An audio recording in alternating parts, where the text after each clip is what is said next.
Hello, and today we're going to talk about the functional areas and the anatomy of the brain.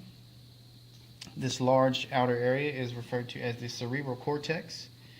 It is involved with the conscious mind, speech, evaluation, stimuli, thought, memory, and control of skeletal muscles. For this reason, and because it forms a cap over the rest of the brain, the cerebral cortex has been called the thinking cap. Now we'll talk about the different motor areas of the brain. Motor areas lie in the posterior part of the frontal lobe. The primary motor cortex is located in the precentral gyrus, right here. Voluntary muscle contractions are initiated by the primary motor cortex by large neurons called pyramidal cells. The premotor area lies just in front of the primary cortex, in this area here. It is a large area involved in learned motor skills such as typing, riding a bicycle, or playing the piano, and in planning movements. When you learn or practice a physical skill such as these, you are programming your premotor area. Now we'll talk about the cerebral hemispheres. This would be considered the right cerebral hemisphere. This would be considered the left cerebral hemisphere.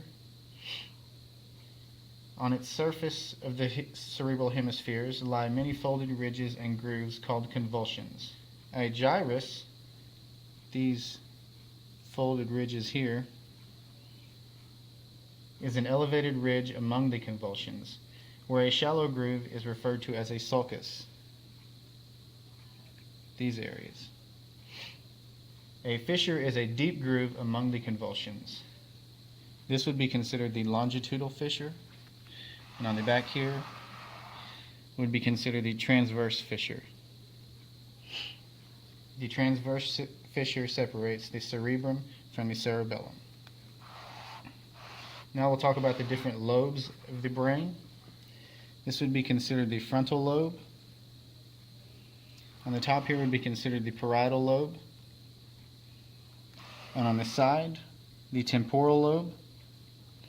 And in the very back, the occipital lobe. Here we have the central sulcus.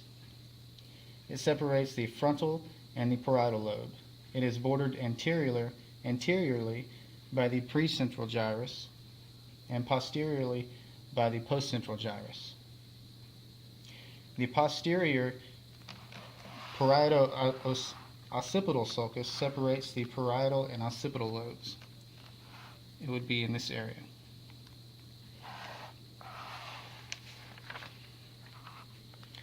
Now we're going to open up the brain and take a look at the inside part. This round area here would be called the thalamus. It surrounds the upper sides of the third ventricle. The thalamus is a relay and sorting station for sensory nerve impulses traveling from the spinal cord to the cerebral cortex. Here we have the hypothalamus.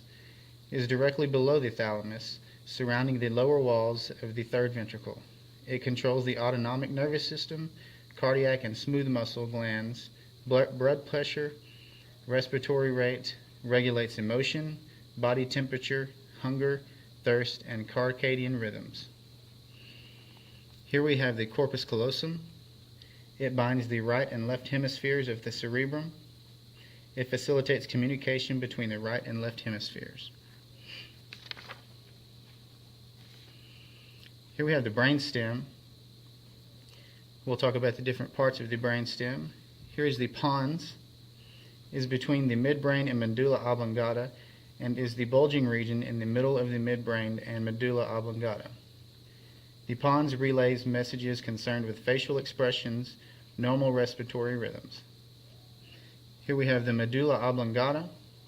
It is the most inferior portion of the brainstem that merges with the spinal cord at the foramen magnum. Along with the pons, it helps form the walls of the fourth ventricle. Here we have the cerebellum. The cerebellum, or small brain, is located underneath the occipital lobe of the cerebral hemispheres, from which is separated by the transverse cerebral fissure. The cerebellum processes input from several structures, brainstem nuclei, sensory receptors. cerebral motor cortex, and coordinate skeletal muscle contractions to produce smooth muscle movement. These are most of the main functional areas of the brain. Thank you, and we hope you enjoyed our video.